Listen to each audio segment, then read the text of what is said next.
Frightened, Subiera seeks reassurance from the leader. Bakari doesn't take his eyes off the leopard.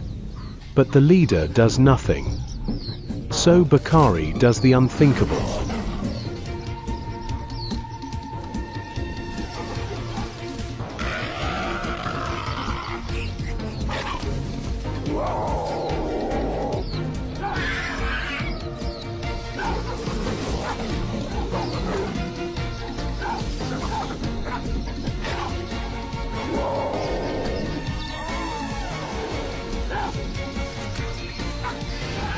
He's done it.